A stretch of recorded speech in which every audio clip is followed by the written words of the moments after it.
Ano kaya ang meron sa advent calendar na to at nag-aagawan ng twins? Panibagong advent calendar na naman yung i-open natin. And meron din palang Peppa Pig na advent calendar. Manipis lang siya, so either chocolate or kaya naman is candy yung laman. And i-open na nga daw natin, sabi ng twins. And sabi nga nila, pinapanood daw nila tong Peppa Pig. Dahil si Peppa Pig is from dito sa UK. And tara, mag-start na tayo. And ito na nga yung day 1. Bawat numbers, merong Peppa Pig dun sa likod. Or anything na related sa Christmas. And chocolates nga yung laman niya. Pero tingnan nyo, super liit lang ng chocolates. Open na nga daw namin yung day 2 para meron din si Charlie. Yung nauna kasi is binigay ko kay Chino. Kaya ito, sa day 3 na tayo. Ang cute din ng mga nakasulat sa door ng advent calendar. At dito na nga nag-i-start na mag-agawan si Charlie and Chino. Mukhang masarap yata itong chocolate. Anyway, ito yung nakuha namin sa day 4. And agad-agad day 5 na daw. Ito naman is para siyang candle. At tingnan nyo naman ng twins, unahan sila kung sino yung makakuha ng chocolate. Pero nagulat ako, binigay ni Charlie kay Chino. Para sa day 6, ito naman yung nakuha namin. Super cute na teddy bear. Nakikita nyo ba yung batang abot ng chocolate dun sa likod? Kaya ito, ibinigay ko na yung pang day 7. And then next, ito naman yung sa day 8. Hindi ko alam kung ano ba to. And sabi ko nga, share sila kasi hindi ko na alam kung sino yung lumamang. At ayan, kumagat si Charlie tapos binigay niya yung kalahati kay Chino. Para sa day 9, ito naman yung laman. And happy nga sila dito.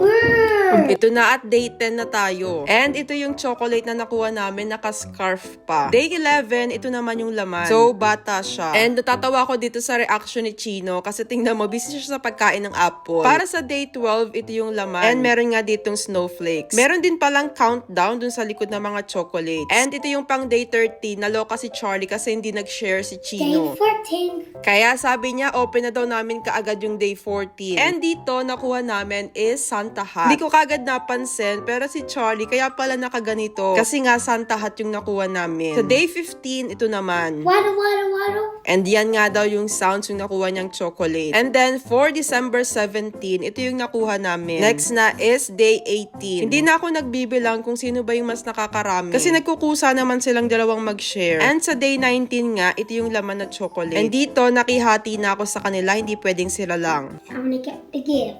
And in fairness sa chocolates na to, masarap din siya. Ngayon ko lang din kasi nakita tong brand na to. Na-open na din namin yung day 20, tapos ito na yung sa day 21. And yung nakuha namin is socks. Tapos dito, sabi ko, share ulit sila. Kaso ito talagang si Charlie, kinain niya lahat. And tingnan mo, parang nanunusot pa. For day 22, ito naman yung na-open namin. Kaso nakita ko ang twins, ayun, nag-iinisa na dun sa likod. Parang masyado atang masarap yung chocolate at nag-aaway na sila. Binigay ko na yung pang day 23, tapos inopen ko na din tong pang day 24.